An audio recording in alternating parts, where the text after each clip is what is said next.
Confessions de Lluïsa Coniller, personatges, dona, home i noi. Un cotxe accidentat. A dins, als seients de davant, hi ha un home i una dona. I al darrere, en un extrem, un noi. Tots tres morts a causa d'un violent accident automobilístic. A la part posterior del seient del conductor, a l'alçada dels ulls, hi ha una petita pantalla de plasma encesa on es veu un programa televisiu d'aquella mena en què la gent corrent exposa la seva vida, les seves intimitats. Al programa, asseguts en un plató, hi ha l'home, la dona i el noi. El noi, amb el cap cot, parla molt fluix, per si mateix. El programa ja fa estona que ha començat. Veu en off. No sentim el que dius, Esteve. Pots parlar una mica més fort? De sobte, el noi s'aixeca i surt de càmera gairebé corrents. Dona, si us plau, no facis cap bestiesa. Que no li passi res. Només té 18 anys. Veu en off. Tenim un equip de psicòlegs i de metges molt bo, Marta. No pateixis. Dona, no he estat una bona mare, però Déu sap que ho he provat, que no he deixat de provar-ho. Home, deixa Déu de banda, per Déu. Ens vam casar prometent a Déu que ens estimaríem sempre, sense creure-hi. Sense creure-hi gens.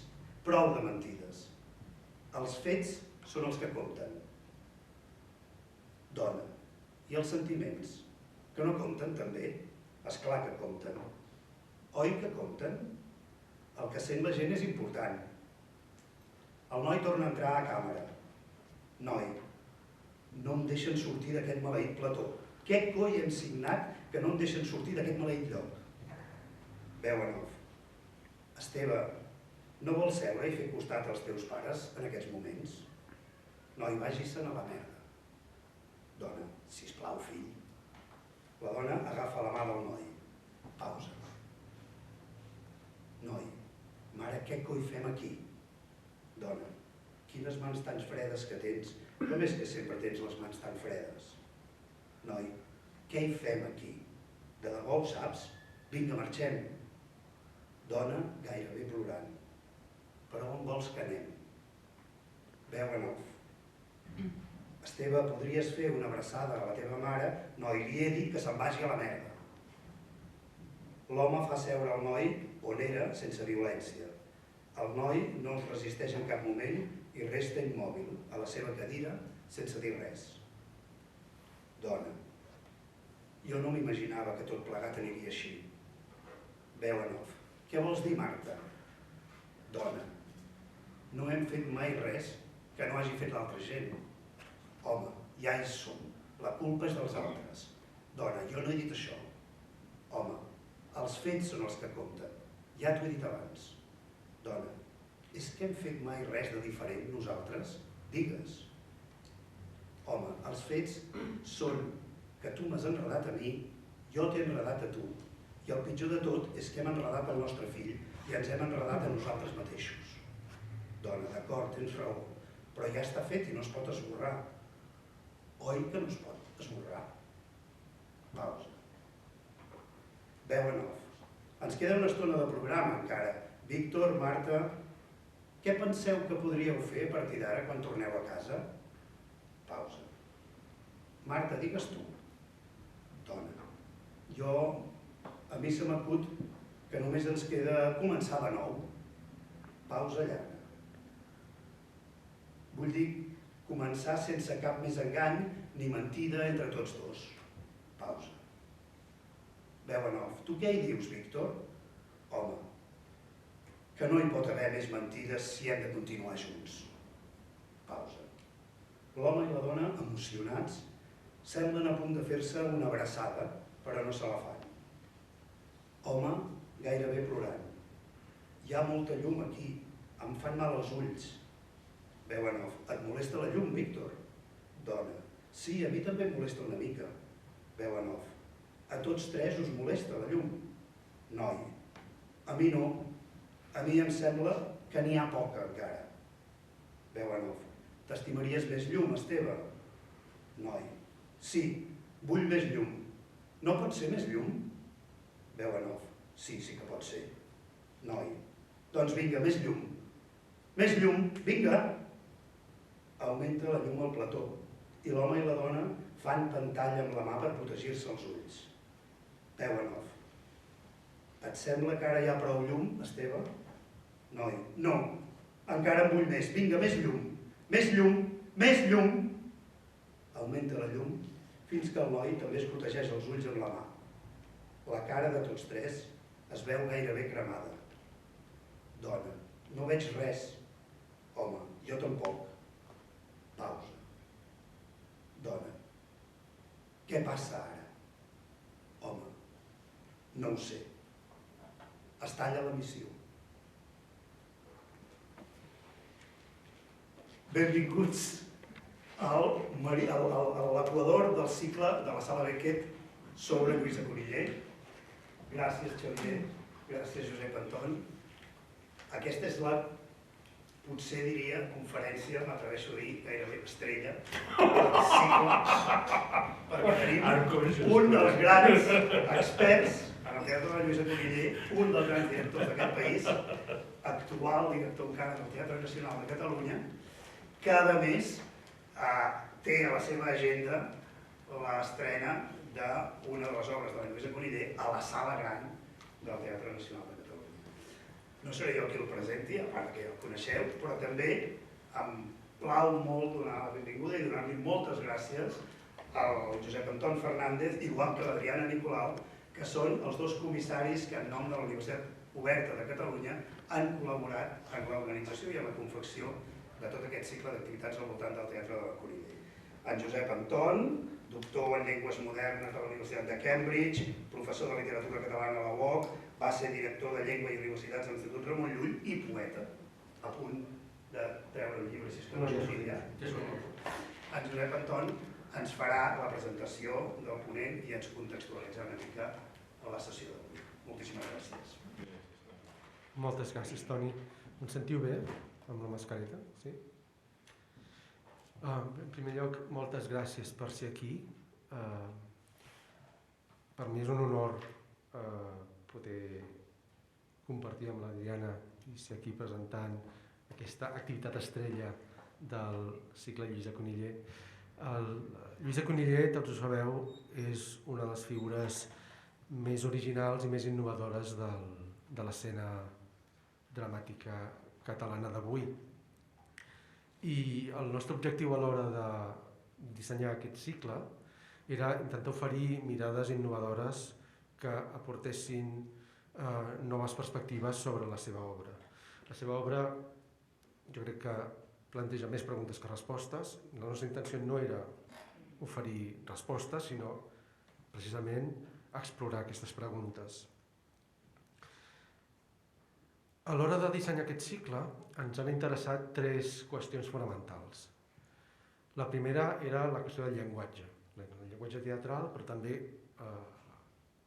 com funciona el llenguatge en l'obra de Lluïsa Cunillé, i també parlàvem una mica de la traducció de Lluïsa Cunillé, i per això vam convidar tres grans especialistes internacionals. Un dels avantatges de la pandèmia és que ens ha permès fer aquella taula de rodona sense portar-los,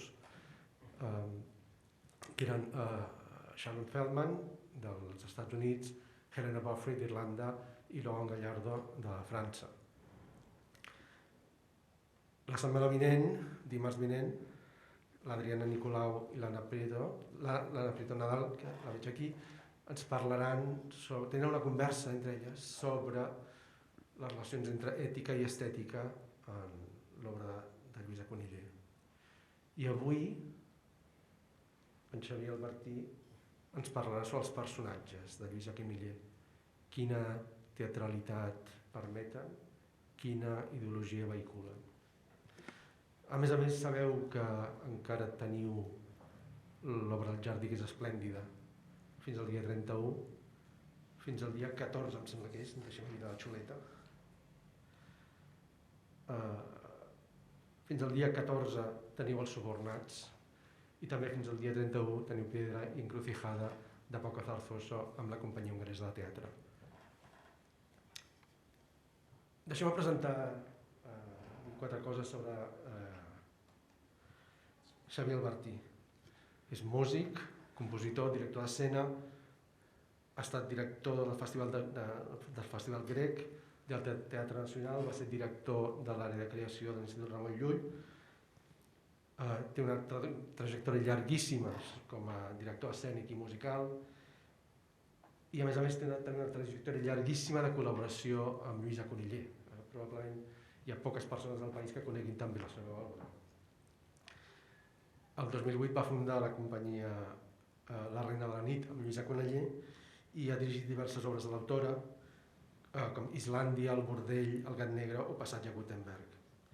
També han creat peces conjuntes com Assajant Pitarra o El duo de l'Africana.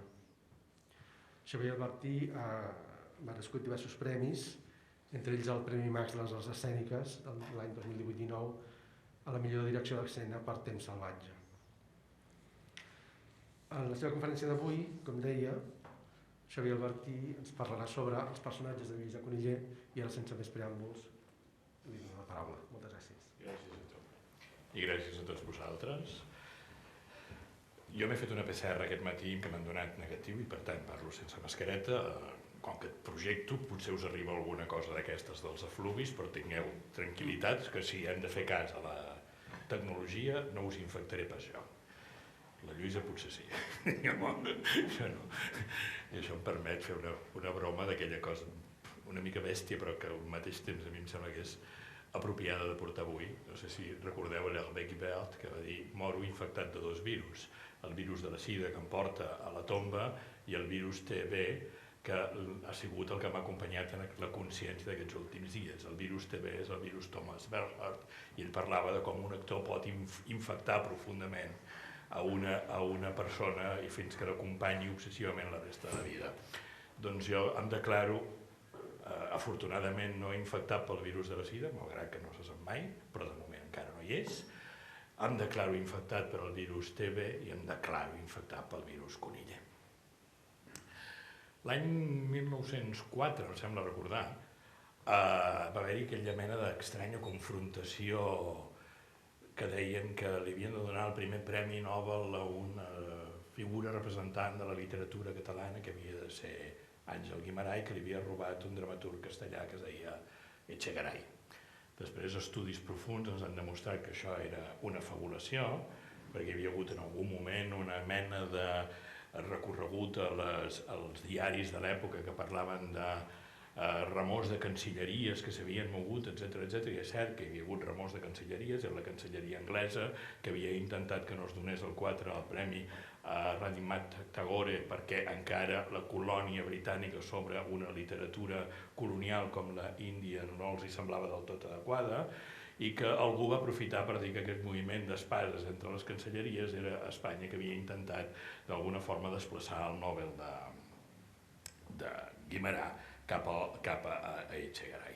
Això sabem que no és cert perquè l'Acadèmia Sueca va desclassificant els seus arxius i ara ja es poden consultar els d'aquella època i hem descobert que aquella època, el 1904, Guimerà no havia pogut ser nomenat candidat al Nobel perquè no hi havia cap institució nacional de la llengua que el proposés, condició sine qua non, l'Acadèmia Sueca no admetia candidatures.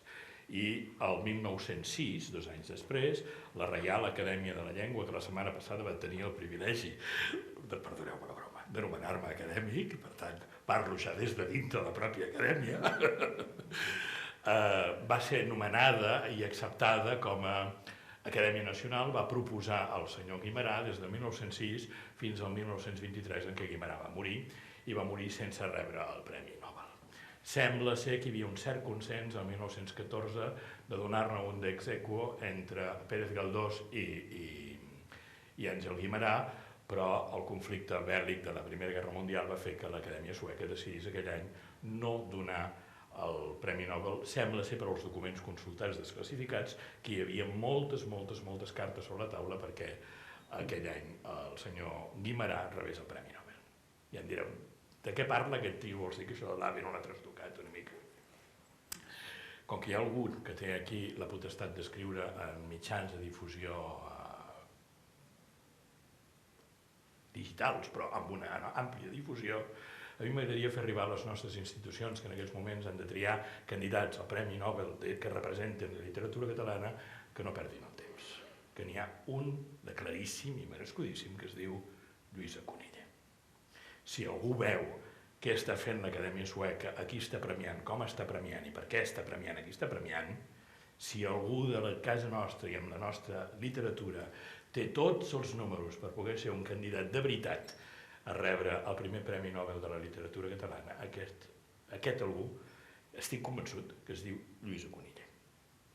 Ara que som acadèmics de l'Acadèmia de les Belles Lletres, no sé si li correspon encara aquest privilegi, em sembla que correspon més a l'Institut Ramon Llull o a altres institucions, però valdrà la pena que malnem perquè algú es posi al cap que tenim al davant segurament una de les aventures de creació escènica més fascinants que ha donat la cultura occidental en els últims 58 anys.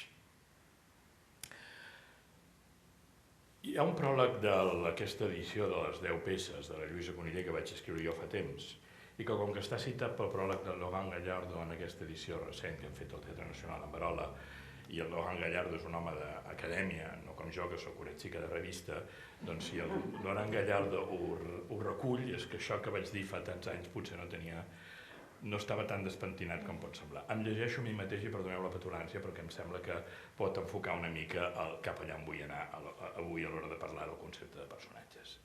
Deia en aquest pròleg aquest noi que es diu Albertí: per la Lluïsa els personatges són reflexos de la posició de l'ésser humà en un món que els maltracta. Va començar operant en el seu teatre amb la voluntat de construir silencis. Ara estan més preocupats aquests personatges per trobar la paraula exacta. Al principi de la seva escriptura les paraules explicaven els silencis, ara els silencis expliquen les paraules. Tot això perquè la Lluïsa ha vist que calia diversificar, fer créixer els seus personatges sense banalitzar-los des de la repetició d'uns models que ja havien donat prou de si. El concepte de personatge teatral és un dels grans reptes de futur del teatre de la Lluïsa. Els seus personatges s'escapen de la funció de portaveu de la ideologia de l'autora. Assumeixen posicions i mirades execrables a ulls de l'autora. Exerceixen una violència inacceptable des de la quotidianitat vital de l'autora. Això estava escrit fa un temps i venia molt a redors d'una conversa que havia tingut amb la Lluïsa en què ella em deia que a partir del 2001, a partir de l'experiència d'escriptura d'un text que es diu Aquel aire infinito, un text que portava la Lluïsa a revisitar alguns dels grans noms de la tragèdia grega, molt especialment a Sòfocles i Eurípides, havia elaborat algunes teories d'evolució del concepte de personatge que fins al moment no s'havia permès. I si acceptem més o menys que el text de la Lluïsa comença a ser conegut l'any 1990 amb el Premi a Rodeo i la seva posterior estrena al Mercat de les Flors, entre el 1990 i el 2001, escriptura, aquests 10, 11, 12 primers anys d'escriptura teatral, sí que jo, que també d'una forma o altra vaig ser testimoni de la recepció d'aquelles primeres obres, recordo Crític del País, diré el mitjà, no diré el nom perquè així l'anonimat preservarà una mica la ironia que hi ha al darrere de les meves paraules, amb una crítica d'un espectacle que havia llegit de la Lluïsa deia: el que cal fer amb la Lluïsa és fer les seves obres amb espais molt petits perquè l'emoció directa de l'actor toqui a l'espectador i aquella emoció que no està en l'escriptura es produeixi des del contacte directe. I el segon espectacle que vaig estrenar de la Lluïsa, el mateix crític deia: el que cal fer amb la Lluïsa és fer-la amb espais molt grans perquè la seva atmosfera pugui arribar a seduir d'alguna manera tot allò que el seu teatre acaba deixant en un àmbit d'abstracció excessivament obert. Aquests tòpics recurrents de Lluïsa, autora críptica, autora estranya, autora abstracta, tantes i tantes coses. Vull dir, la Lluïsa ha fet, només aquí, quan consulteu l'índex de les obres que estan citades en aquesta publicació, n'hi ha 40. I això no agafa res de les 15 que estan publicades aquí, més tot el que ha escrit la Lluïsa sistemàticament. Jo he pactat amb ella que ella no és aquí avui, per tant no la citaré visualment ni gestualment en cap moment. L'evolució del concepte de personatge em sembla un dels termòmetres claus per intentar entendre l'evolució de l'escriptura. I ara intentaré parlar una miqueta de què vull dir amb tot això. Personatge teatral és una cosa bastant estranya d'explicar i que en el fons és el portaveu moltes vegades de les actituds ideològiques, poètiques, ètiques, estètiques de l'autor. Però moltes vegades creiem que el teatre es construeix des de la situació, es construeix des del conflicte, es construeix des de la direcció ideològica i que tot això moltes vegades no passa per un eix central que és la construcció del personatge. I en aquella conversa que us deia que havia tingut llarga amb la Lluïsa, quan em citava que a partir del 2001, amb l'escriptura de L'aire infinito, ella començava a entrar en entendre que tot allò que ella havia anat fent ja havia arribat a una mena de mecànica que el que possibilitava, si continuava des d'allà, era la banalització de la seva pròpia voluntat escriptora, perquè es trobava repetint, es trobava tornant a llocs on ja hi havia anat i l'únic que feia era trobar alguns colors que variaven, però li semblava que el seu teatre tenia ja una mena de carcassa molt rígida, va descobrir que el concepte de personatge podia ser l'element de dinamitació d'aquestes estructures internes i un espai d'especulació molt més obert, molt més fascinant. I això implicava, sobretot, això que acabo de llegir, una renúncia a que els personatges havien de ser alter egos ideològics de l'escriptora. I per tant podia entrar a especular sobre com construir personatges amb punts de vista ètics, morals, estètics, situacionals que no tinguessin res a veure amb ella mateixa. I que segurament l'esquer que li va permetre descobrir aquest viatge estava precisament amb la reescriptura o la visita de materials aliens a la seva pròpia creació de paradigmes imaginaris. Què és un personatge? No és fàcil de dir, perquè si ens anem a la tradició que sustenta la gran arquitectura del teatre occidental, aquesta tradició vinculada al teatre grecollatí, la idea de personatge, primer sabem que els actors a l'època grega eren esclaus i que només aconseguien la llibertat aquells que realment aconseguien guanyar premis olímpics amb les seves recitacions. La idea de versemblança en el teatre grec és una idea bastant estranya de reproduir i molt difícil, perquè no tenim documents de cap mena, de manera que ens donguin pistes versemblants de com es construïa la idea d'actor i la idea de versemblança escènica. A mi sempre em fascina molt el que diu George Steiner en l'inici de les seves Antígones, quan parla precisament de l'escissió entre l'isoritme dialògic de la síl·laba i la creació del melisme. A partir de que una síl·laba, per tant una unitat de sentit semàntic es trenca i es comença a poder especular musicalment per poder que una síl·laba tingui diverses notes, això que musicalment es diu melisme, amb una frase tonta i estúpida com un amén gregorià, diríem amen, doncs aquest són 5 notes per una síl·laba, això és un melisme. Steiner diu que a partir de la irrupció d'això que es produeix dintre de la tragèdia grega, l'emancipació entre la música i la paraula o l'estilització de la paraula emprèn uns camins molt més salvatges, molt més indòmits, molt més alliberadors de la identificació amb això que avui per avui anomenem versemblança escènica. I amb tot això anem evolucionant amb un parèntesi brutal que es diu Sèneca i que l'hauríem de llegir obligatòriament perquè el concepte de realisme escènic que implica el teatre de Sèneca, no les escriptures, reescriptures, versions, etc., que és meravellós que les fem, però anem a Sèneca de tant en tant per descobrir el brutal autor que hi ha buscant i trencant alguns dels sistemes interpretatius i, per tant, dels codis de creació de mecanismes de personatge únics en aquest llarg període salvatge, indòmit, difícil de conèixer, que és la tradició grecollatina. Amb tot això ens anem a l'edat mitjana i els actors són aquells que es vesteixen de Mare de Déu, de Sant Josep, de Sant Joan Baptista o de la Passió d'Esparreguera. I allà juguen a unes coses que tenen molt poc a veure amb la identificació del que serien els mecanismes d'elaboració d'un recorregut humà, perquè estem davant de creacions de paradigmes molt vinculats a la pedagogia teològica i a les vides de sants, amb tot el que implica. Una data clau en tot això, molt clau, molt més clau del que li hem volgut reconèixer, és el 1563, si no m'erro, que és el final del Concili de Trento. Des d'allà surt l'expulsió definitiva del teatre de l'Església i a partir d'aquí hi ha tota una sèrie de normes estètiques que fan els bisbes i els cardenals assistents al Concili de Trento dient què es pot pintar, com es pot pintar, quins sants poden sortir despullats, quins han de sortir vestits, com s'ha de fer teatre, on s'ha de fer teatre, quins temes es poden tractar, etc. Els països com el nostre, vinculats a la idea de la contrarreforma, assumiran tota una sèrie de dogmes absolutament escolàstics que tindran una culminació, en el cas del barroc espanyol, amb un altre text que hi hauríem de tornar en profunditat perquè crec que no l'hem llegit prou bé per entendre l'evolució que fa el teatre, almenys en la nostra tradició cultural, que és l'arte nuevo de hacer comedias de Lope de Vega, on Lope diu, entre moltes altres coses, que la diferenciació de registres lingüístics entre un noble i un esclau no s'ha de donar, que entre un home del poble i un home de cort no s'ha de donar, que el que es donen són estructures mètriques diferents, que parlar de temes bèl·lics s'ha de fer en bar major i en versos d'11 síl·labes. Per parlar d'amor s'ha de fer en versos d'art menor de 8 síl·labes. M'ho estic inventant una miqueta.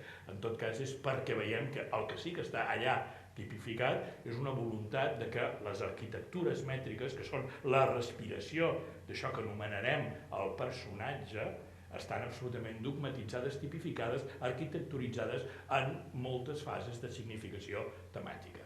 Jo estic patint una mica perquè això se m'està movent i se m'està escapant, em punxo una mica d'aquí, no sé si em sentiu bé, per això, o això, no cal que hi pateixi això, però és que m'està fent ballaruques i em punxo una mica. És una excusa perquè em vingui a tocar.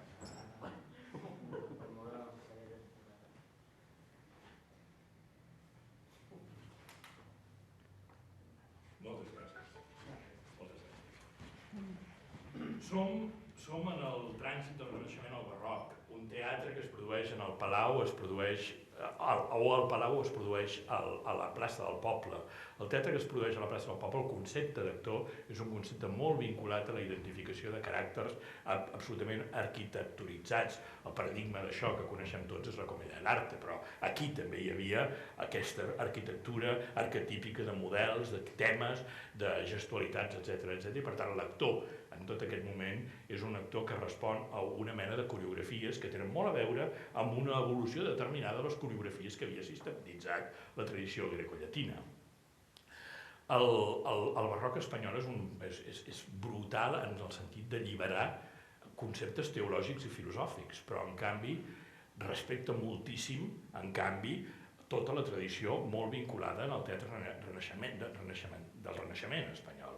I no hi ha una veritable involució clara dels textos dramàtics. N'hi ha tres que per mi em semblen paradigmàtics d'entendre què era en el trànsit del Renaixement al Barroc l'art de l'actor. Aquests tres textos són el Hamlet, de William Shakespeare, 1601, en el que, si recordeu, Hamlet li diuen als comediants com s'ha d'interpretar i com no s'ha d'interpretar, l'Impronto de Versalles, de Molière, on la companyia del rei es troba i diuen el rei ve i vol una obra de teatre, nosaltres no tenim res preparat, com improvisem, què vol dir improvisar, què vol dir fer teatre, què vol dir interpretar. I la tercera, i per mi millor de totes, és Lo fingido verdadero de Lope de Vega, on l'emperador romà li demana a un dels seus esclaus actors que interpreti a Sant Genís, patró i màrtir dels actors, i que interpretant un sant, l'actor acaba esdevenint convers en el cristianisme en una època en què la tradició romana encara està lluny de l'any 380, on Dioclecià anomenarà el cristianisme religió oficial. I Lope de Vega, a través d'aquest Lo fingido verdadero, fa una veritable i profundíssima reflexió sobre què és un actor. Això arribem al segle, perdoneu l'excursió, després parlaré de Lluïsa, i si tinc temps. Tot això arribem al 18, que bàsicament, per anar molt ràpid, el que té com a feina és fotre Déu fora dels escenaris. I el 18 la il·lustració començarà a dir el teatre ha de servir per il·lustrar a la gent sobre aspectes teològics, no teològics, aspectes ideològics, aspectes de conducta, aspectes de transformació, aspectes de renovació profunda, de que l'educació ha de trencar definitivament amb la supeditació del ciutadà als grans poders. I el segle XVIII és un generador de nous i grans mecanismes de concebre un gran laboratori de com ha d'evolucionar l'art de l'actor. És un segle on s'escriuen infinitat de tractats sobre què és l'art de la interpretació. Segurament el més famós de tots és la paradoxa del comediant de Diderot, però és que n'hi ha molts, i a la tradició barroca espanyola, jo que aquests dies hi estic una mica posant-hi el nas, n'he conegut més de 60 o 70, vull dir que hi ha molta literatura sobre què és un actor, què és un bon actor, quina és la formació, què és l'acadèmia, què és un recitat, com s'ha de servir o no el vers, etc. El XIX encara manté molt viu durant una primera part l'estructura aquesta de partitura, de melisme, d'estructura musical associada al vers, i després començarem, a través de la gran revolució que ens arribarà del nord, amb Chekhov i Stanislavski, Strindberg, Ibsen, etc., tot un teatre de construcció d'uns models ètics absolutament de trencament amb aquest teatre burgès acomodat d'entreteniment de classes més o menys benestants que hi havia a l'època. I arribarem, fent un salt, a poder citar Pasolini en el seu ajudeu-m'ho, en el seu, com es diu, el seu text sobre el teatre, el seu manifest per un teatre nou, perdoneu, no sortia la paraula manifest, on acaba dient una cosa tan simple però que jo crec que és tan revolucionari que no li hem fet cas. Diu, el teatre neix amb les seves funcions rituals, perquè l'home necessita entendre la relació amb la natura i amb els déus, i per tant els representa la natura, representa els déus, perquè representant-los els pot d'una forma o altra comprendre, passa a tenir una relació al teatre bàsicament perquè l'home necessita comprendre el poder, passa a tenir una relació perquè necessita comprendre el seu entorn, un teatre més o menys burgès, per entendre les interaccions socials, però acabarà, això ho escriu el 1964, acabarà sent un ritus metateatral. I aquí ell es queda tan ample, jo penso que aquí hi ha una part importantíssima de reflexió sobre el teatre dels nostres dies, que és un teatre profundament metateatral. Què vol dir que fem un teatre metateatral? No ens importa la fàbula, no ens importa la versemblança, no ens importen les relacions filosòfiques que genera, no ens importen les relacions humanes i afectives que genera, evidentment que sí. Però tots sabem que això està dintre d'un engranatge on la versemblança la té la pròpia convenció escènica. Ja no hi ha ningú que dubti de la convenció escènica.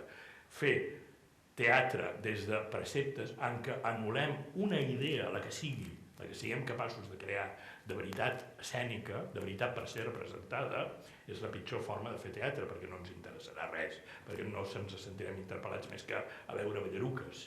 El gran repte de l'autor és crear la seva convenció de veritat escènica. I aquí arriba la senyora Cunillé.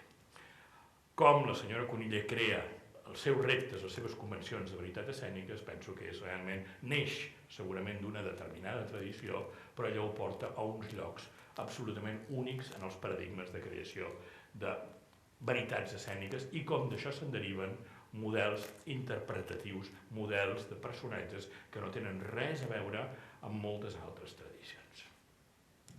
Els personatges de la Lluïsa són portaveus ideològics, d'ideologies molt diverses. La Lluïsa ha fet un teatre en aquests moments, i això que li desitgem i sabem que tindrà una capacitat de continuar escrivint prolífica i importantíssima, però ja ha tocat, ha inventat sistemes de representació i de creació de paradigmes actorals d'una amplitud enorme.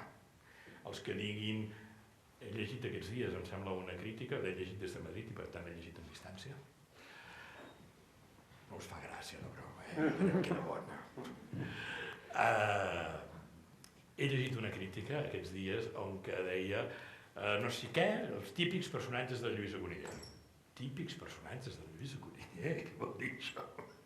De quin tipisme del 75 que exhibeix la senyora Lluïsa Cunillé ens estem referint, perquè si alguna cosa crec que com ella es va autoprometre i ens va ensenyar a partir del 2001, el que ha fet és una veritable investigació radical sobre què és un personatge, sobre com es comporta un personatge, sobre com actua, sobre realment com això genera teatralitats absolutament indòmites, absolutament fascinants, absolutament diverses. Si alguna cosa ha dit ella mateixa és que quan ha escrit una obra intenta que la següent no tingui res a veure amb el que ha escrit abans. I per tant, per ella sempre el camí d'escriptura és un camí de provatura, un camí d'investigació, i això l'honora d'una forma extraordinària. Jo havia dit en algun dels papers, quan em vau demanar de venir a parlar sobre Lluïsa, que m'agradaria centrar-me en l'anàlisi de dues obres, Barcelona, mapa d'ombres i l'Ase i la pedra. Però com que us he fotut un pròleg una mica extens, m'agradaria potser centrar-me molt més en l'Ase i la pedra, que és una obra no estrenada, no coneguda, i per mi una de les 4 o 5 darreres obres mestres de la Lluïsa, que és que se m'escapa, va punxant una miqueta, però jo soc estoic, puc aguantar. És que assajant Calderón de la Barca, si no ets estoic, retira't. Moltíssimes gràcies. Doncs si voleu després, us interessa que fem alguna mica de mirada sobre Barcelona, mapa d'ombres, que a mi em sembla una obra meravellosa, però dintre de les darreres obres, i especialment les no estrenades de la Lluïsa, que estan recollides en aquest volum, hi ha Boira, hi ha al contrari, hi ha l'Ase i la pedra, que per mi són 3 catedrals gòtiques de la literatura universal del segle XXI. Toni Casares, aquí te les deixo. Tens feina. I després, si us interessa, podem parlar una miqueta de l'Emperadriu del Paral·lel, que serà la que estrenarem a la Sala Gran, si en teniu ganes, i si no podem esperar a que en parlem en el seu moment. L'Ase i la pedra, ara us explico un petit conte, que és la coneixeu? Tu sí, però em permets que expliqui una mica l'argument, perquè la gent que no la coneix, expliqueu l'argument de la Lluïsa, ja sabeu que és una de les coses més complexes del món, no? L'Ase i la pedra ens situa en una ciutat indeterminada, un dia que hi ha un partit de futbol de màxima rivalitat. I per tant, la ciutat està desbordada de tots aquests hooligans que han vingut a emborratxar-se malgrat que no tenien entrada per entrar al camp de futbol. I que hi ha la sensació de que la ciutat s'ha de protegir, s'ha de blindar, perquè si no les destrosses poden ser enormes. Això ens col·loca a dintre d'un petit hotel barat de 2 estrelles i arriba, en el que hi ha un doble espai visual, una és la recepció i l'altra és l'habitació que ocupa al costat de la recepció la mare del propietari de l'hotel, que és una senyora que viu allà a l'espera d'anar-se'n a dormir a la seva habitació, i que la cotació inicial ens diu que té unes crosses, una cadira de rodes, un piano i una televisió encesa en el que no hi ha sol. Acabarem descobrint que la recepcionista, que és una noia joveneta de 22 anys, que intenta saber si aquesta senyora ja vol pujar a l'habitació, etc., i anar rebent una sèrie de visites. Acabarem descobrint que aquesta noia està profundament enamorada i persegueix i espera alguna resposta del propietari de l'hotel. Però el propietari de l'hotel és un personatge que no existeix en la nòmina d'actors, de personatges de la Lluïsa. Ho acabarem sabent per una confusió. El pare d'aquesta noia està preocupat perquè deu tenir alguna sèrie de referències sobre que aquesta noia està patint aquesta situació, l'està trucant sistemàticament i ella cada vegada que rep una trucada del seu pare no respon. Li arriba un dels múltiples clients que avui estan plens perquè aquesta situació del matx futbolístic ha saturat aquest petit hotel, li arriba un client que és un actor. I és un actor que acaba de fer una prova per una sèrie, em sembla que és una sèrie de televisió de terror o una pel·lícula de terror. I mentre està per aquí, la senyora gran, que és directora d'orquestra, una senyora gran, directora d'orquestra, que descobrirem que ha tingut un fill, una filla que no coneix perquè la va donar en adopció o la va perdre de vista en el moment de néixer, però que sí que té el fill que és el propietari de l'hotel, li demana a la recepcionista que li vagi a comprar cigarretes i que surti. Ella espera que l'actor que ha arribat a buscar la clau i que ha intercalat unes quantes paraules li digui que s'esperi aquí vigilant la recepció mentre surt un moment a buscar les cigarretes.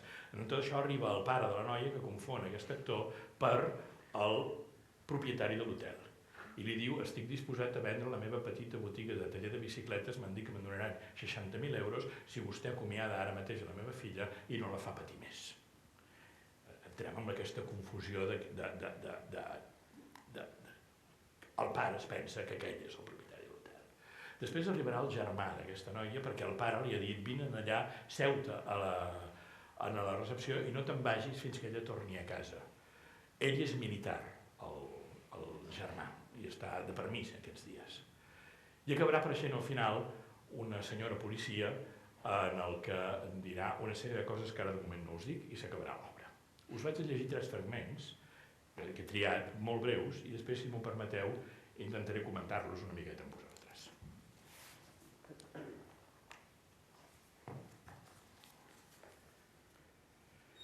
Viatger. Estem a l'escena de viatger recepcionista. Aquest viatger és aquest que descobrirem, us he dit, potser no us ho havia d'haver dit, que és actor. Viatger. El seu pare viu sol? Recepcionista. Ella. No, vivim junts. Viatger. Jo també visc amb el meu pare. Recepcionista. Viatger. Però ja no parlem mai, ni a casa ni per telèfon. Una vegada, però, li vaig escriure una carta. Recepcionista. Al seu pare. Viatger. Una carta a mà, on li exposava el meu punt de vista sobre nosaltres.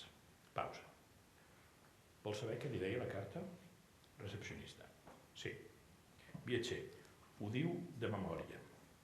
Estimat pare. Una vegada no fa gaire em vas preguntar per què et tenia por. Com de costum, no vaig saber què respondre, en part precisament per la por que em fas, i en part perquè són massa els detalls que fonamenten aquesta por. Tu consideres que les coses han anat més o menys així.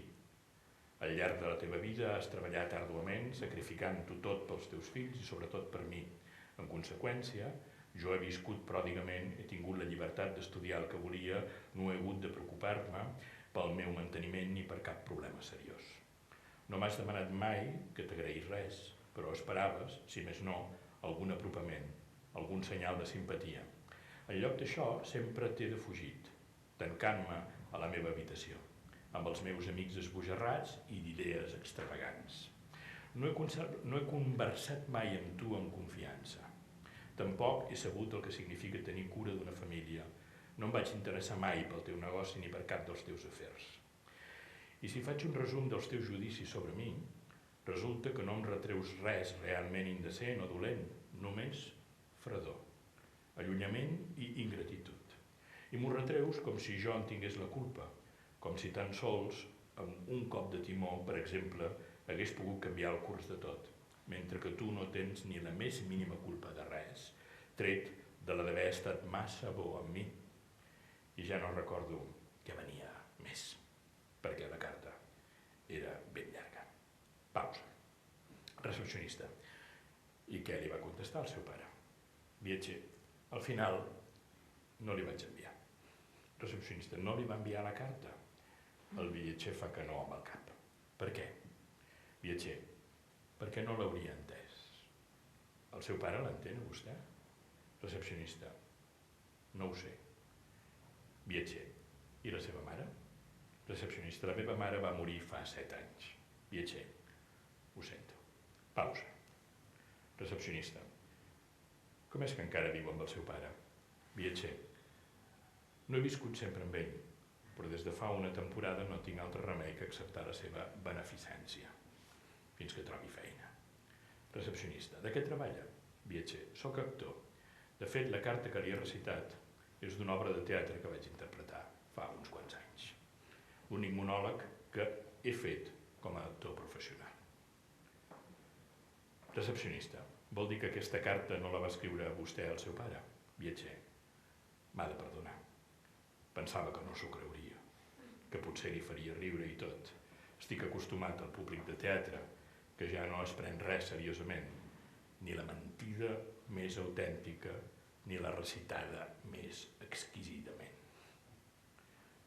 Recepcionista. Doncs jo m'ho he cregut tot. Viatger, de debò? Recepcionista. Sí. Viatger. Ho sento. Espero no haver-la molestat.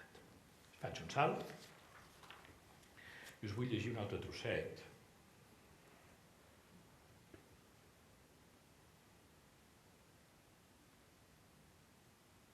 És que és tan sucosa tota que per on comences a triar. Va, triaré aquest trosset. Viatger. Jo vaig fer el paper d'advocat una vegada, recepcionista al cine. No, a la televisió, feia un advocat alcohòlic en una sèrie. A quina? Fa molt de temps d'això, recepcionista, potser l'ha vista. Viatger, segurament ni havia nascut encara. En qualsevol cas no recordo el títol, ni tan sols com es deia el meu personatge. Recepcionista, i he fet algun altre paper a la televisió? Viatger, uns quants, però sempre papers secundaris. Soc el millor actor secundari que hagi sortit mai a la televisió en els darrers 20 anys. Recepcionista, ha guanyat algun premi? Viatger, a la televisió no es donen premis als papers secundaris, tots són només per als actors protagonistes. Recepcionista, no ho sabia. Viatger, digui'm el nom d'un actor secundari de la televisió que li vingui al cap ara mateix. Recepcionista, no ho sé, no tinc gaire memòria. Viatger, doncs per ser advocat es necessita molta memòria, perquè ella li ha dit que volia estudiar per ser advocada. Recepcionista, sí, ja ho sé. Viatger, tanta com per ser actor. Recepcionista, de tota manera, ara no em miro gaire a la televisió abans, però no em perdia cap sèrie ni cap pel·lícula d'advocats i de judicis. Les que més m'agraden encara són 12 homes sense pietat i matar un rossinyol. Les ha vistes? Viatger, esclar, però són dues pel·lícules molt antigues. Recepcionista, les he vistes totes més de 50 vegades. Viatger, 50 vegades? O gairebé. La dona gran truca un timbre amb l'ajut d'una crossa que té recolzada a la butaca on seu el timbre, se sent a la recepció, però ni la recepcionista ni el viatger sembla que la sentin. Viatger, jo vaig fer un paper a 12 homes sense pietat, quan encara feia teatre amateur. Recepcionista, quin paper? Viatger, el d'aquell que vol que s'acabi el judici ben aviat per poder anar a veure un partit de béisbol. Recepcionista, sí, és el membre del jurat número 7, un dels personatges més odiosos de tots. Viatger, li sembla odiós? Recepcionista, vostè no? És el primer que vol condemnar a mort l'acusat només per poder arribar a temps al partit de béisbol i no perdre la seva entrada. Viatger, està molt segura? Recepcionista, com? Viatger, potser tot plegat ho fa per por. Recepcionista, por? Viatger, por d'involucrar-se en res que sigui més seriós que el béisbol. En el fons es tracta d'un personatge més feble que pervers. Recepcionista, ah sí? Viatger, els advocats i els actors defensem les mateixes febleses del món, no troba? La diferència és que els actors ho fem damunt d'un escenari, en una ficció, i els advocats a la vida real. El públic és qui finalment ha de resoldre o condemnar els personatges, igual que un jutge o un jurat popular ho fan amb un crim. Recepcionista, si un dia arribo a ser advocada, no defensaré a segons qui, encara que m'ofereixin tots els diners del món. Viatger, i a qui defensarà? Recepcionista, qualsevol que ho necessiti de debò. Viatger, tothom necessita en un moment o altre que el defensin d'alguna cosa.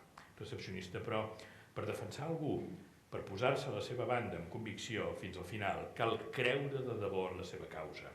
Viatger, sigui quina sigui la causa. Recepcionista, sí, per descomptat. Encara no sóc advocada i ja parlo com si ho fos. Viatger, segur que ho serà ben aviat. Viatger, com es diu? Jo, Laura. Viatger, de debò es diu Laura? Recepcionista, sí, per què? Pausa, el viatger mira al carrer. Viatger, miri una mica al seu voltant, Laura. Què hi veu? Un món ple de persones vulgars. Totes han nascut i totes moriran. Quina d'elles té la 10ª part de virtuts que les seves? O que jo mateix. O que qualsevol, per una altra banda. Cadascú destaca en algun aspecte sobre els altres. Ho entén? Bé, n'hi ha que destaquen en més d'un aspecte fins i tot. Prenem el meu cas, per exemple. Pausa. Recepcionista. El seu cas? Viatger. Pensava que no m'escoltava. De debò m'escoltava? Recepcionista. Sí. Pausa. Viatger. Sap que és diferent de totes les noies que he conegut? Li molesta que li digui? Parlo seriosament. Em sento alguna cosa així com... no sé com dir-ho. Normalment m'expresso força bé. Tant de bo fos la meva germana. Li ensenyaria a confiar en vostè mateixa. Un no té per què avergonyir-se de sentir-se diferent, perquè la resta de la gent no són tan meravellosos, són tan centenars de milers, i vostè és única. Ells caminen per la terra, vostè es queda aquí. Ells són vulgars com Zitzània. Però vostè, bé, vostè és... Pausa. Recepcionista, què? Què sóc? Viatger, disculpi. Estava recitant un paper d'un altre cop. Un paper que vaig fer al teatre fa força temps. quan devia tenir la seva edat, o potser era una mica més gran, no s'ha enfadat amb mi, oi? Ja ho sabia. Ja ho sabia. Recepcionista, que estava fent un paper. Potser m'ha enredat abans, però ara ja no. Per no allargar-me, perquè em sembla que ja hi ha prou antecedents i prou elements per explicar-vos el que us vull explicar. La Lluïsa em va dir que havia escrit L'Ase i la Pedra com un homenatge personal a la figura de Tennessee Williams. Tennessee Williams va morir l'any 83 en un hotel de Segona i els teletips en el seu moment van dir que havia mort ofegat per un tap de plàstic d'una ampolla d'aigua que li havia posat un treballador sexual masculí per robar-lo a la tràquea. L'endemà els teletips van dir les investigacions policials han demostrat que el senyor Tennessee Williams estava tan borratxo que bevent aigua ell mateix es va posar el tap a la tràquea i va ser incapaç de treure-se'l i va morir. Aquesta confusió de teletips explicava molt clarament que el senyor Tennessee Williams havia mort per la indústria cultural americana l'any 62 després de l'estrena d'aquesta obra que estrenarem al Nacional d'aquí molt poc, de la nit de la iguana, i que tot el que havia fet després, ja que no havia volgut vulgaritzar-se repetint les seves fórmules d'èxit, havia sigut absolutament desconsiderat per les indústries culturals nord-americanes i tot el que en penja. La Lluïsa, que em va dir que havia escrit aquesta obra com a homenatge a Tennessee Williams, fa que al final de l'obra arribi una senyora policia a dir: algú ens ha dit que aquí ha entrat algú que ha assassinat una persona al carrer. Qui hi ha dels seus hostes? I diu: només n'hi ha un. Enganya. Hi ha la senyora gran, directora d'orquestra retirada i que fa unes reflexions sobre la música meravelloses. Hi ha el seu germà militar borratxo amagat al rerefons d'això i el viatger actor que amb una escena meravellosa la senyora gran li diu: vostè és actor? Accepta fer un paper ara per mi? Faci de la meva filla que li tinc que dir tot allò que no li he pogut dir mai. I li explica a aquest actor de sexe masculí, tractant-la en femení, tot allò que aquesta dona no li ha pogut dir mai. La policia, al final, quan arriba, que busca l'assassí, acaba tenint una conversa absolutament intranscendent i banal amb la recepcionista, parlant de coses que dius: què fa una policia que busca un assassí parlant d'això aquí? Això és l'homenatge de Lluïsa Cunillé a Tennessee Williams. El mort no li importa a ningú. Els italians han passat molts anys parlant de l'assassinat de Pasolini sense llegir-lo. Llegim-lo i deixem de buscar l'assassí. O siguem capaços de fer-ho de veritat, perquè se n'han fet 4 de judicis contra el Pelosi, que a més ara ja pobret ja no és d'aquest món. A Tennessee Williams no l'hem llegit en profunditat, tot aquest teatre que ve després. La Lluïsa ens està advertint com aquesta idea de personatge, aquesta idea de teatralitat, aquesta idea de teatre, aquesta idea de funcionalitat, de representar, està al servei de què? Ens ho pregunta i ens ho entrega. Com ens ho pregunta i ens ho entrega quan en aquella altra meravellosa obra de la Lluïsa que he citat abans, Boira, que no sé si coneixeu, si no la coneixeu, llegiu-la urgentment, perquè és una obra mestra. No s'entén l'obra si no entens per què el taxista que acaba de portar aquella senyora que s'està escapant i que ofereix la recompensa que dona l'estat opressor del país de l'est a qui la trobi, en aquell fill borratxo del taxista, si no entenem per què es fan un petó en un moment determinat. A Boira hi ha 2 petons entre el taxista i aquella clienta. Si no sabem que aquelles 2 persones han tingut una profunda relació afectiva, no entendrem l'obra. Jo recordo quan vam fer les conferències a l'entorn de l'epicentre Lluïsa Cunillé del Teatre Nacional, que van fer unes conferències a Chicago, a Richmond, a Londres, i en van fer una a Milà. Els alumnes de l'escola teatral del Piccolo de Milà van llegir Boira, van quedar fascinats, i a l'acabar van venir tots dient: Xavier, explica'ns què vol dir aquest petó. I dic: com pot ser que no ho sapiguem? Perquè sense entendre aquest petó l'obra no té cap sentit. Sense saber que hi ha una relació afectiva amagada, no té cap sentit. Això és el que pot donar peu moltes vegades a parlar del cripticisme de l'obra de la Lluïsa, Però aquest cripticisme no és per l'espectador, és per un director que no sap llegir. Si el director sap llegir, ensenyarà claríssimament als espectadors el signe perquè l'obra s'entengui i arribi. No? I perdoneu la medalleta que he posat als bons directors, que no sé on són, jo no ho soc. Encara m'hi escarrasso per ser-ho. La dinàmica dels personatges de la Lluïsa sempre és una dinàmica que entra en zones profundament sexuals moltes vegades, malgrat que les atenuï. Barcelona Mapa d'ombres és una de les obres de temperatura sexual més salvatges que jo conec. Perquè tothom ha follat amb tothom. Tothom és pare i fill d'algú que no vol reconèixer i no hi ha ni una sola paraula d'amor en tota l'obra. La dissociació entre amor i sexualitat mal portada o portada com calgui és un dels temes molt presents en l'obra de la Lluïsa.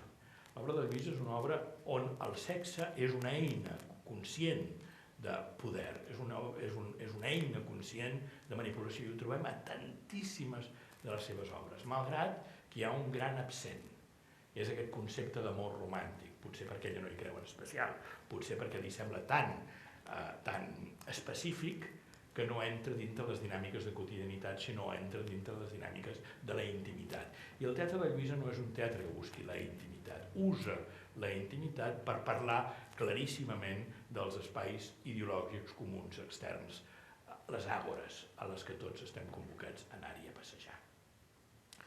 Els personatges de la Lluïsa són molt diversos. La Lluïsa ha escrit personatges que porten motxilles de plomes del paral·lel, ha escrit personatges que són prostitutes, ha escrit personatges que són ases i pedres, el títol de l'obra. L'actor li diu a la senyora Gran: jo com a actor puc fer d'ase i puc fer de pedra. El més difícil que he fet a la meva vida, i no me'n vaig sortir, és fer de pedra. De jove em van demanar que estigués allà amb un raconet quiet sense moure'm i no vaig aconseguir d'estar allà sense moure'm. En canvi, fer d'ase em surt molt més bé. Els personatges de la Lluïsa oscil·len entre el més animal i el més rígid, el menys visible, el més abstracte. Però el camí que hi ha entremig és un camí de tantíssims colors, de tantíssimes dinàmiques, com compromisos té la Lluïsa amb les víctimes, amb els abandonats, amb els que trobem a les cunetes, amb els personatges que realment necessiten que algú s'ocupi d'ells, que algú els visibilitzi, que algú els hi doni coratge, que algú els col·loqui en contextos on això alimenti mirades actives sobre la nostra realitat i que aquestes mirades actives en surti una mica de coratge per intentar seguir visquent al carrer que ens acull, sigui fent d'ase o fent de pedra. I ara, si us sembla, que són les 7 en punt, si teniu ganes de preguntar-me alguna cosa, de comentar alguna cosa, d'intercanviar alguna idea, doncs em teniu a la vostra disposició.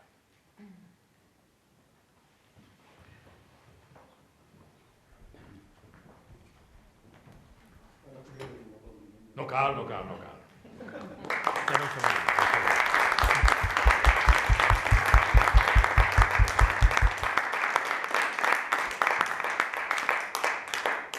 Ha estat un gustat, Xavi, francament. Ha estat un desplegament de saber literari i teatral amb una cosa de cera magnífica. Ara fa de crític. Bueno, és que els crítics són de crític. Si teniu preguntes, ara és el moment. Tenim una estoneta, són les 7, no? Hem de plegar una mica abans de 2:15 perquè hi ha el jardí i el Xavier. Jo l'he de veure. Per tant, com molt tard cap allà... Ja havia de veure els subornats, no patiu, però avui em toca... Les 2 hores estan molt. Preguntes?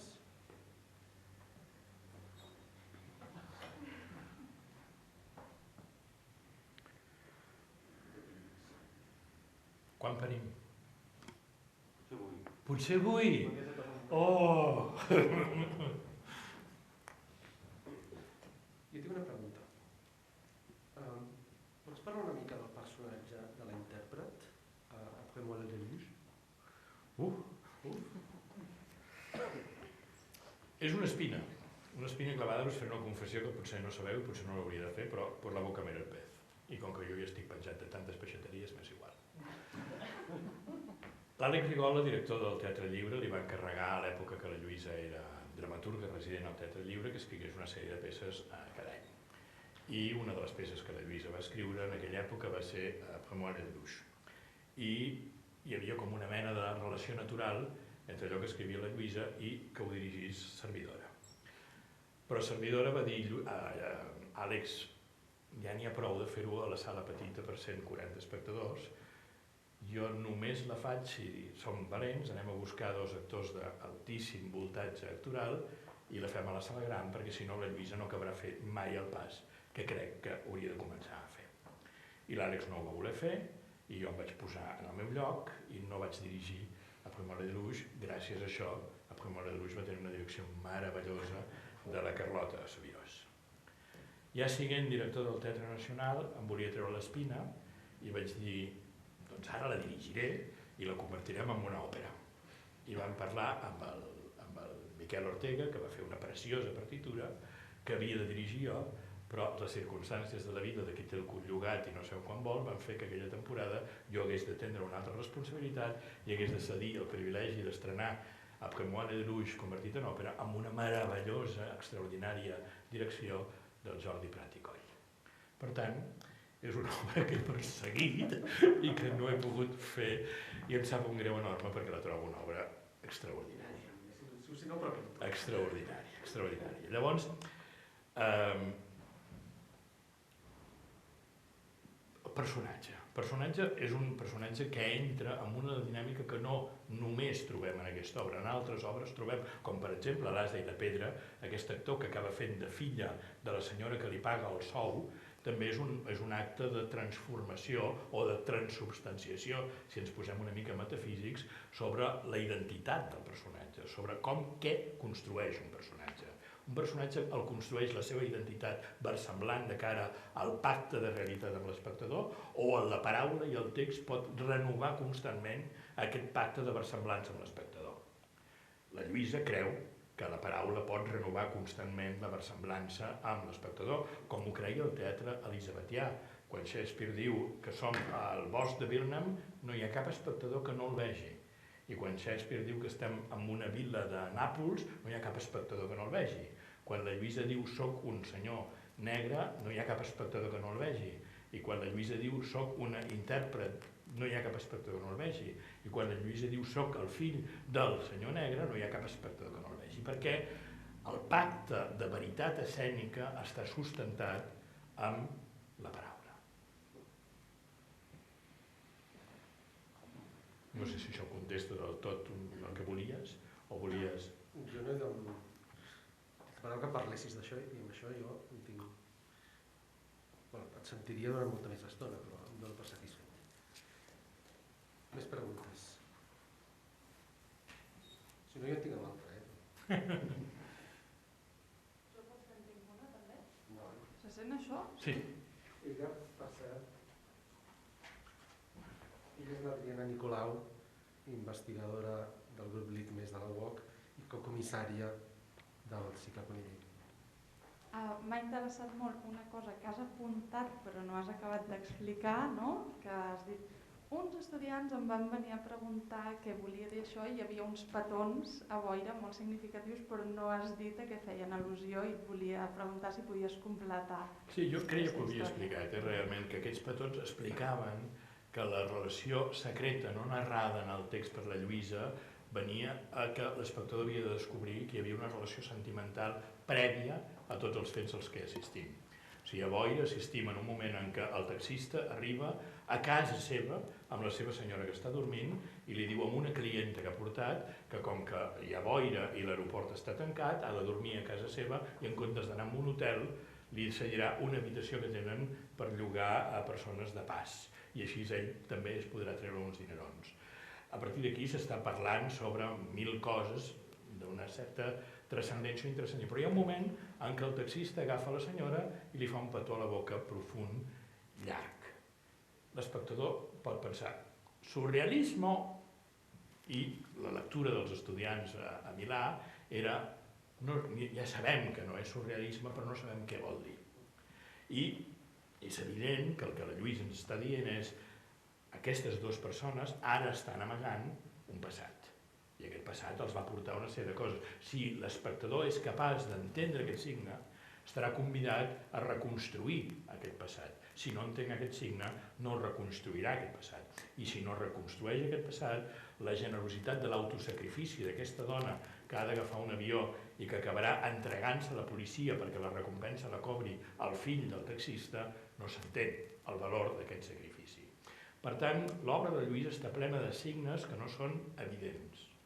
Però això no vol dir que siguin críptics, sinó que són signes que s'han d'entregar a l'espectador nets, perquè l'espectador se senti convidat a co-crear la significació última de l'espectacle. L'espectador que paga amb el preu de la seva entrada el recorregut definitiu de les seves emocions és un espectador mandrós i segurament és un espectador que el teatre de Lluïsa l'avorreix. L'espectador que quan paga l'entrada compra també la seva corresponsabilitat d'intentar trobar significació a tot allò que està intuït, està apuntat, que està en efervescència però no està tancat, és un espectador que el teatre de Lluïsa l'excita en profunditat i que pot ser un company de viatge d'aquests infectats del virus coniller. Més preguntes?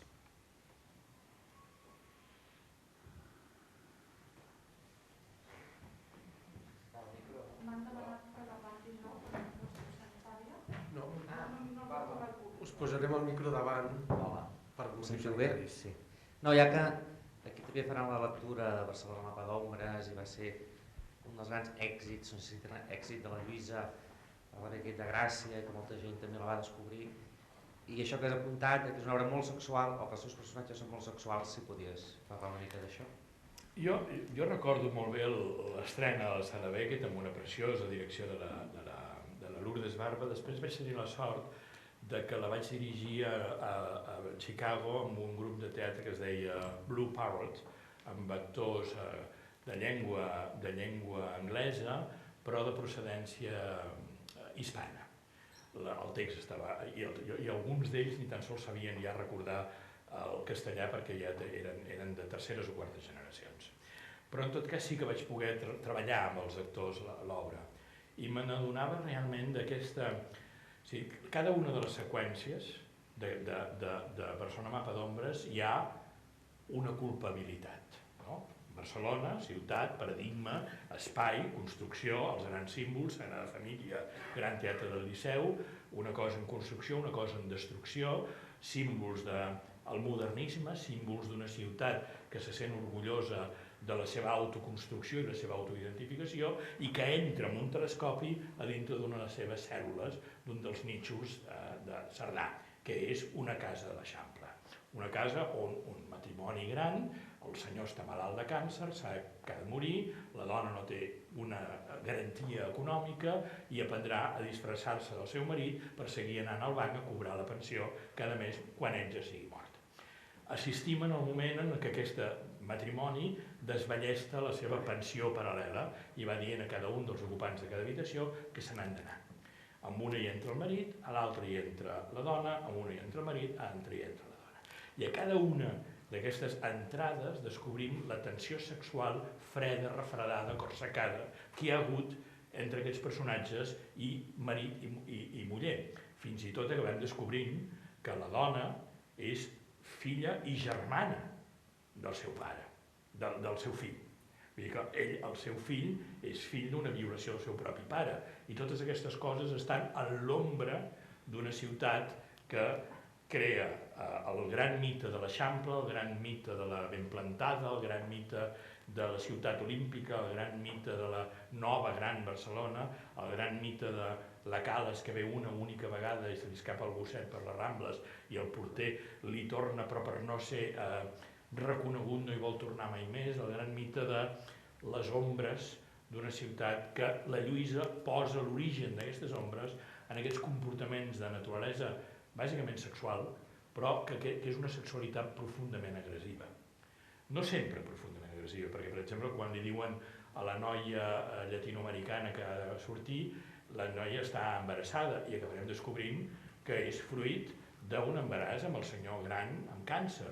El senyor gran ni s'ho creu perquè per la seva edat i la seva naturalesa de salubritat pensa que és impossible que pugui ser el pare biològic, però ella li assegura, no li demana res. I en tot cas tampoc veus que allò ha sigut fruit d'una violació, sinó d'un acompanyament de solituds, de profundes solituds. No?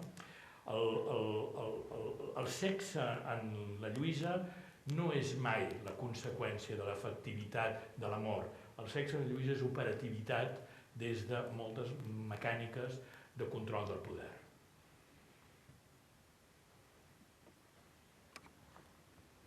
Alguna altra pregunta? Però en tot cas el que vull insistir és que és un element molt present en el teatre de la Lluïsa i molt poques vegades assenyalat com a tal. Més preguntes? Un minut i pleguem. Bueno, jo tinc una altra pregunta. Quan llegies L'As i la pedra, hi havia un moment que destacava molt la paraula por. I l'altre dia, mirant Els subornats, la paraula por sorgeix molt sovint a aquesta obra. Pots parlar una mica de la por en els personatges de Conill? La Lluïsa usa molt aquesta mecànica, com per exemple en L'As i la pedra, la idea del match de futbol i els hooligans al carrer. Sempre hi ha elements externs que sembla que la por estigui fora, quan el que ens està ensenyant és tot allò que tenim por de fora, no som capaços de veure que el monstre el tenim a dintre. Per tant, la dinàmica de la por en la Lluïsa sempre és construir amenaces nítides, potents, externes, que camuflen la idea de la falla, del desequilibri intern que hi ha en els llocs que semblen confortables. Acabem de parlar del mapa d'ombres i passa el mateix a totes les obres. Vull dir que quan veiem realment un concepte de por evident, desconfiem d'ell, perquè vol dir que això és el mirall de tot allò que hem de saber anar a buscar, que és la por interior de la construcció d'aquests mons aparentment silents, però que són els que estan destruint les identitats.